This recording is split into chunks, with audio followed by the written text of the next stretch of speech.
Hello everyone and welcome to another one of my Armored Core Verdict Day build videos. This is actually my second time recording because the first time I was recording I kind of just rambled for like 5 minutes and it was boring even for me saying it. So that's why I decided to re-record. But today I'll be talking about this weird ass heavy reverse jointed sniper standing before you. And the reason why it's weird is because it's basically a light reverse joint sniper except on a heavy reverse joint light. Because if you look, you got two sniper rifles, a heat machine gun, the KE shield, and then you can't see this, but I have a subcomputer in the shoulder.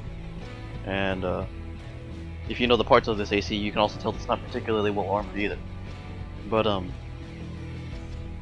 like, I basically built a light reverse joint AC, but with heavy legs. And why the fuck did I do that? And basically the only reason is because someone told me to, and then after I played around with it and actually used it, it was fun. And it was a lot more fun than the light reverse joint, even though it's not really any more effective. But light reverse joint, if you want to know how to make that, you basically just do the same thing. Two sniper rifles, a heat machine gun, a KE shield, a subcomputer, and whatever lightweight legs you want. But this particular build also works, and I really enjoy it for a few reasons. Two of them, the only real two advantage, or I guess three. The three advantages that the heavy reverse joint build has over the light reverse joint build is the light reverse joint is a little bit, or the heavy reverse joint is a little bit more stable.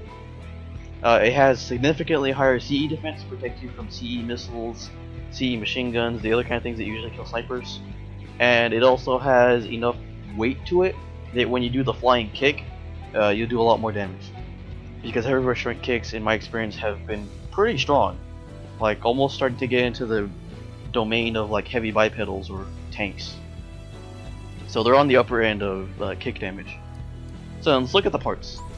I'll talk about since the build's kind of basic and I already explained, or I don't really need to explain too much about it. I'll kind of talk about why I chose each part. And so basically, this sniper rifle is kind of the standard sniper rifle that's used for sniping purposes. It's real easy to use. It has a lot of ammo. It does a lot of damage. It's pretty accurate. There's nothing real bad. There's nothing bad about this sniper rifle. It's just a good sniper rifle. That if you want to snipe, you just take this thing every time. It's really easy to use. It used to be outclassed by some of the other sniper rifles in the previous game, but it's not really outclassed effectively in this game. I mean, you can use other sniper rifles, but you look at this thing. It has less ammo, less damage, and a hell of a lot more reload time in exchange for longer range and improved muzzle velocity, which is important. The lock-on time also helps too, but the main disadvantage is the reload time. And if you have a really slow reload, then well, you're not killing shit because you're not shooting. I've done all kinds of experiments with sniper rifles in case you can't tell from the various tunings I own. But there's also this one, the Kudetake Model 1. This one has a really fast reload, but it does a lot less damage and has very little ammo. So there's a good chance that it's also less accurate, I believe. So it has a much higher chance of not killing the target or running out of ammo before you kill the target, which is kind of bad, in case you never noticed. I also experimented with these for like different purposes. But pretty much for sniper rifles, you only ever go for power tuning. So that's the only tune that's really important. There's this one right here. I don't remember what the fuck this one was called in the old game. I think it was the Sidon Bomb, or Sidon Bomb. It's got a really weird look to it. Like it makes it look like it's like kind of cut up and then moved around a little bit. But this one is potentially good. In fact, I think this is one of the better like alternatives if you don't want to use the generic starting sniper rifle. The only problem is that it's slightly less accurate, but it hits a little bit harder and it has potential to stun lighter targets. But it's also, yeah, it's less accurate and it reloads a little bit slower. But it's not that big of a difference to where it's not usable. But it is not ideal.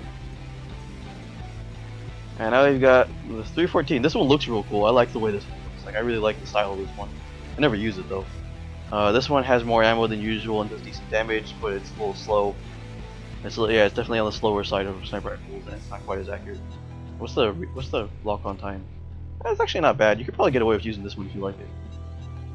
I mean, it's definitely slow, but I like the way it looks. It looks stylish as shit.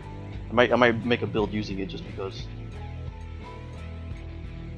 And this one is a funky looking one. This one basically has like really super high muzzle velocity, but it's slow as shit and doesn't do that much damage, or it doesn't do like as much damage as the other ones. But the really high muzzle velocity, it actually has a high lock-on time. Or it has a really good lock-on time too, which is nice. But the high muzzle velocity is the main selling point of this particular sniper rifle. So if you want to snipe at really long range, you can use this thing, or you can just take a laser rifle. There's reasons. And then the Kudetaka Model 2. This is actually one of the sniper rifles I've used on occasion, and I like this one. It's not good, but I like it. Main reason is because it hits real hard, and it has a faster than usual reload, but it's short range. Like, it's not going to be as accurate, and it's so you're going to be missing shots more often with this thing unless you play it like a crazy short range sniper. Now, mind you, playing as a crazy short range sniper is pretty fun, but it's not the most effective sniper. This is definitely one of the more fun ones, though. Mind you, if you pick pretty much any one of these and you can make them work on as AC, you just might have to change the FCS if you want to use one of the shorter range ones, like the Kudetaka Model 1 or 2. And then there's the really funky ones, these two, the SRB 112 and 105. These are weird in that they hit really hard, and they have a stupid long reload, but they also have a really, really fast like lock-on time, which is kind of strange. And it's basically, they're kind of intended to be used as almost like a secondary weapon, where you just pull them out for that dude that you want to finish off. And they're really cool, like they're really fun to use, but they have 8 shots each, which is not good. And that means that if you want to use these to actually if you want to actually use this as like your main source of damage, then you kind of need to bring ammo shoulders. Now with double slot ammo shoulders, you have 20 shots, which isn't bad, but there's still a good chance that you're only going to kill like one guy. Failing that, you're not going to be able to kill anyone. But yeah, look at the sniper rifles. I talked about them. Shoulder units. There's really you only want to use this one. It's pretty much all there is to it. Heat machine guns. You also pretty much only want to use the kayak. You can use whatever one you want, but the kayak is the easiest one to use. It's going to be the most useful because it has the best muzzle velocity, so it's going to be more useful at longer ranges. Shield. You can use whatever you want, but use this one. Heads and pretty much all the frame parts I kind of preference really. You can go with whatever frame parts get you above 1500 KE and usually above 2000 CE. Like if you want to, you could go for like a CE head to get more speed out of it and increase the CE defense a little bit, so I can block more relevant auto rifles. But then the KE drops kind of low and things get a little dangerous. Just a little bit dangerous. Although it does improve the stats overall, so it's not a bad idea if you just go for it. I just kind of picked the KE hit because I love the way it looks with this AC. Because it just looks so cool. Like, there's a certain level of cool that needs to be in every AC, and I think that head helps it achieve that level of cool. Arms, this is one thing where you have a little bit more leeway, so especially depending on whether or not you choose a CE head. Essentially, if you pick one that has good CE defense, then you can swap your arms for whatever has the highest firing stability to increase your firing speed with the sniper rifles. Because sniper rifles have a really long reload time, and so if you want to use them effectively, you need to have a strong firing stability on your arms. Otherwise, you're just gonna take forever to reload, and you won't do anything. Or you're basically, because sniper rifles have like really terrible DPS because they take forever to reload. The arms kind of help if you miss a shot, or if you're just trying to kill someone like a little bit more quickly, because you're able to get out more shots. And especially with these basic sniper rifles, since they have a lot of ammo, getting out more shots more quickly is a lot better. Just because you're not really gonna have to worry about running out of ammo, you're more focused on killing your enemies before they kill you. Now, as for the legs, Takekawa Model 2 is the legs that were directly suggested to me and the legs I've had the most fun with. But you could use the Model 1 or the Model 1 retrofits if you wanted to. The Model 1s are slower but have better KE defense. Although they also have significantly improved turning, which may help if you're trying to fight at close range. The other legs that are useful that have significantly improved turning are these, the LER series. They're really weird. These are new in this game, and essentially they have higher than usual turning performance. As you can see, this one is breaking like the mid 700, which is really high for a reverse joint. and it also has better defenses, but it's slower. And I mean, technically, there's nothing really wrong with this using this leg. I just kind of like the sheer style of Takakawa too. Makes me look badass. But this leg would also be a pretty good option. The only real problem with it is that it's slower, and it can't carry as much weight. But the weight doesn't really matter since this is a super lightweight build anyway. The main advantage would be the improved defenses to make it so you have a little more leeway with your parts that you're choosing, and the improved turning, so that way if someone gets close to you, you can fight back a little bit more effectively. As for FCSs, there's pretty much only one FCS you ever use with sniper rifles nowadays, and it's this Usugumo Model 3, also known as the Pre-Dyer. It's a pretty good FCS in general, just for long-range combat with handheld weapons, namely sniper rifles. If you wanted to use other FCSs, you could. I mean, you might be able to get away with using this thing, but you'd have to be fighting at pretty long range for this thing to actually be worth it, and it's not really worth it. If you play at close range, though, you have a few more options. You can use this thing, this crazy-ass motherfucking thing, for some crazy-ass close range sniping. If you're a moron like me, you can make that work. That's always fun. And if you're really crazy, and you're just gonna blue lock the shit out of everything, you might be able to get away with using this thing, and then just change the rest of the build to kind of work with the blue lock build. Blue lock means you fire before the things are locked on, and it's a really stupid idea, but if you can make it work, it's kind of cool. Like it feels good. It doesn't really do anything good, but it feels good. Now, generator and booster, these are kind of my preference, my personal preference. I picked them because they're kind of lightweight compared to other boosters that I would normally use. Or I picked this booster because it's lighter than Tokonatsu, and it gives me more push. I picked this generator because I like this generator. I could easily go for pretty much any generator, really. I mean, I wouldn't want to go for this because it eats the turning and the speed. But I could go for like that, which is super light, just if I wanted to play like real crazy. Or I could go for what else? You can go for pretty much any of the high upper ones, but this is the one that I found that kind of just works for my playstyle. If you like another generator, just slap it in. Recon units. I mean, if you have a core of a lot of recon units, you can pick a different one, but I generally say ASA-23 is kind of the standard recon for most units. It's the recon unit that gets used by most units. Whoa. This one is funny though. I just find it hilarious that they gave it like a super short operational time but a really high recon condition. Like, how is that useful? But whatever. Maybe if you're just like scouting. I don't know, I want to build like a straight up like dedicated scout AC one and just see how the fuck it works. You can make like cosplay of these and shit. But yeah. This is a real basic AC. I just kind of wanted to talk about all the different things in it. Just because I can, and because I know that someone will listen. If you're interested in that kind of stuff, then, well, it's amazing. If not, then I don't know why the fuck you're watching, but thanks for watching anyway. But now let's, I mean, snipers are kind of boring to watch, but essentially snipers beat heavyweights. They're really good at beating heavyweights. You can also use snipers to beat lightweights if you're a little bit better. And yeah, if you're a little bit better, then you can beat lightweights or snipers without too much trouble. Just as long as you're you don't get trapped.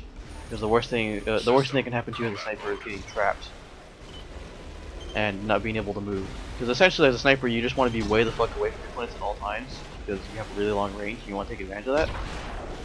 As you can see, this tank is just like, how the fuck do I hit you, motherfucker? Oh no, he didn't. He figured out how to hit me there. But basically, if you're a sniper rifle user, you're gonna piss off the tanks for days. Because it's just because they're just like, motherfucker, what do? Because basically all a tank can do if you're a sniper rifle is kind of hide behind cover, and then hope that you're stupid enough to get close to it so they can shoot you.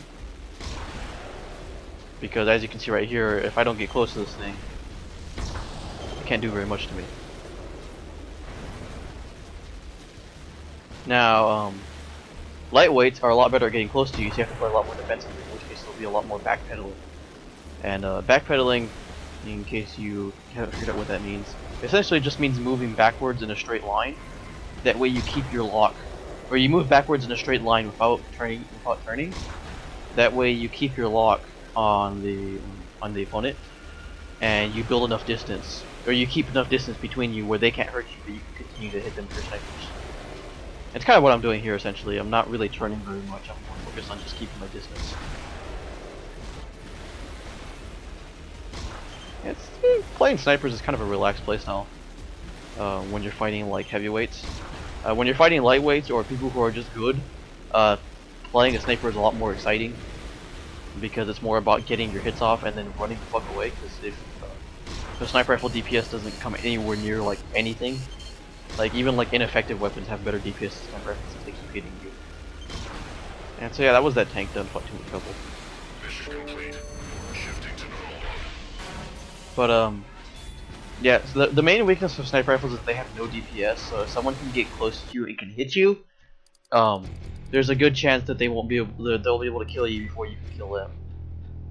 So it's all about playing like cat and mouse, really. You gotta just get the fuck away from them and keep poking them. It's real fun. It's real fun, and sometimes it's real annoying other things. I'll fight this guy. This is a really good example of an AC that can kind of just wreck your shit if you get too close to it. Because it just hits real hard. Or it doesn't hit hard, but it keeps hitting. Like, for example, like this thing uses ineffective Gatling guns all the time. But it still hits hard enough that it's actually a threat. It's gotten quite a few kills. But it's also a short range AC, so if I don't get close to it, then well, it can't really do much to me, no matter how much health or armor or attack it has. It can't really do anything. In fact, the really nice advantage about one of the really nice things about the heavy restaurant legs is that unlike heavy bipedals, that you can get way up in the air pretty quickly, and that's really useful for dodging. Which means the heavy bipedals, like I keep saying that, like I kept saying like when I originally recorded this, the heavy reverse joints aren't really heavies. They're more like a medium weight class because they don't, because of the way that they have like a really harsh turning penalty, or because they have really bad turning. You kind of have to play them for speed or like raw tank, and raw tank doesn't work very well because people can just get behind you, or like I'm doing here, they can just stay the fuck away from you and just laugh at you as you kind of slowly float towards them. And right there, since this AC is so slow, I know I can moonwalk it, so I fired before my weapons were out.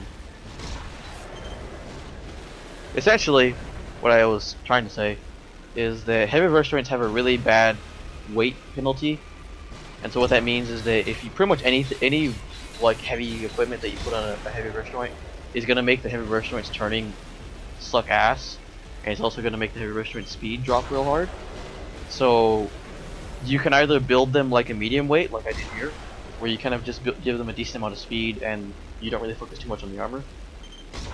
And or you can build them like a heavy. But building like a heavy, I said, doesn't work because heavies are slow. And if you're slow, that just means you're a free target for everyone. Nice thing about these things is sniper rifles taking forever to kill people. Like I get all the time in fucking hard. But what was I trying to say, damn it? Talking about heavy restaurants being medium weights. Or whatever, he's dead. But heavy restaurants are medium weights. They're not heavies. They're not really heavies, and they're not really lightweights. They're not fast enough to be lightweights, but they're not really heavies because they work out really poorly when you build them like heavies. So you have to treat them like midweights. You have to give them pretty much the bare minimum of whatever weapon is necessary, and then kind of get them the bare minimum of whatever armor you need, and then just work with it. Because holy shit, it's making the heavy restaurant work hard in this game. Heavy restaurants are so weak. I mean, they work, but you gotta make them work. And I will eventually learn to stop saying which is definitely a true thing. But about the heavies. About the heavy restaurants. They're fun. They're really fun legs to play because they have really strong kicks, really high stability, and decent speed when you build them right.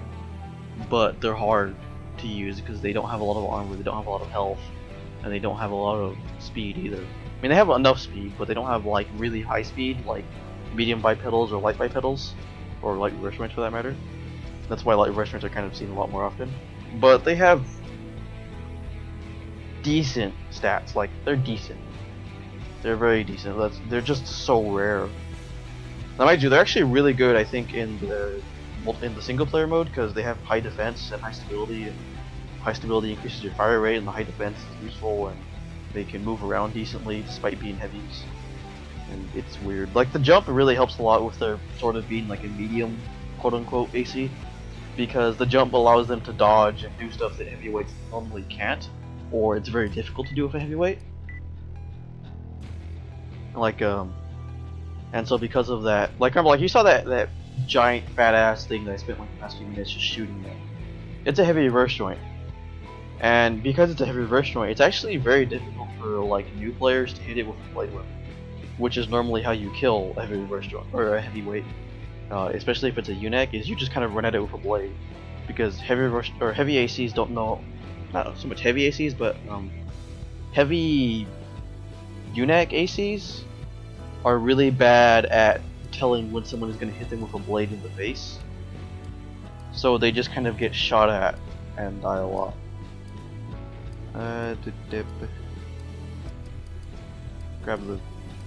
Put the lightweight in the background while I'm talking.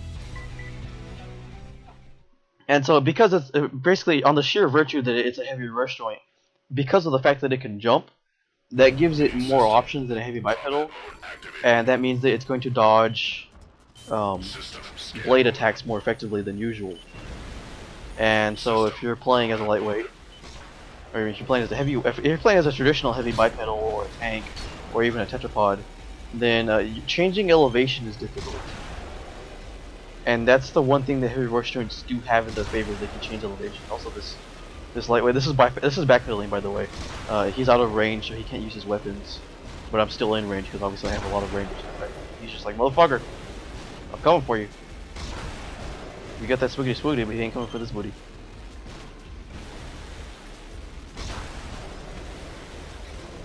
Yeah, because you see, he's got shotguns and pulse guns and shit. Because I have low TE defense, so he's trying to take advantage of that. But because UNACs are really bad at chasing you, sniper rifles are super effective. Super. Well, that one hit just on sheer luck. Oh, he's blocking him with a shield now. I forgot about that. Oh yeah. Another thing, if you're playing a sniper rifle, any kind of shield, even if it's not a KE shield, will kind of ruin your day for a little while. Because as you can see there, he was able to live for a little while longer than he should have. Basically just because the shield will still absorb hits even though it's not the right type of shield. Because since sniper rifles have really poor DPS, killing shields is not what they're good at.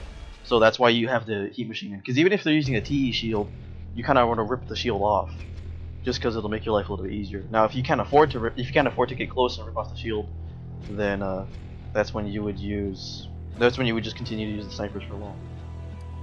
That's another thing too, is like if someone's using a KE shield and you don't have a way to break that KE shield, either because the other player is really smart about using their shield, or you just don't have a weapon to break it, then a sniper rifle will probably run out of ammo before you break the shield, which is really sad.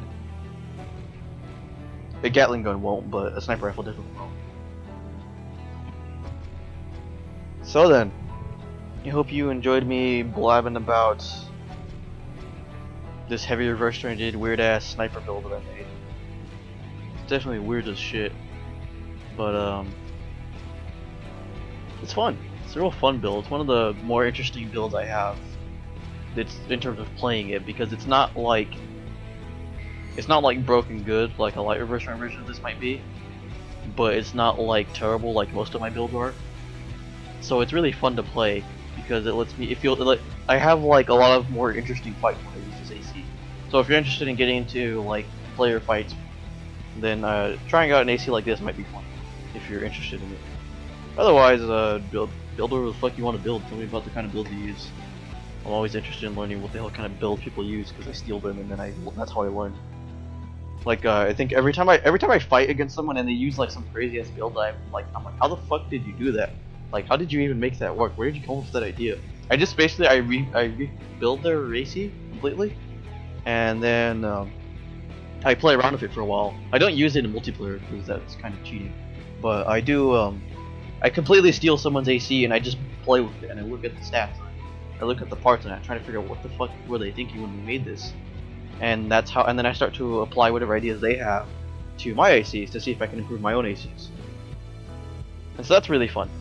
And that's how I learned how to build ACs. I'm pretty sure you learn how to build differently. But I hope you have a good day. Blow the shit out of everything. Play Armored Core. And do the things that are violent and explosive and involve giant badass mecha. See ya.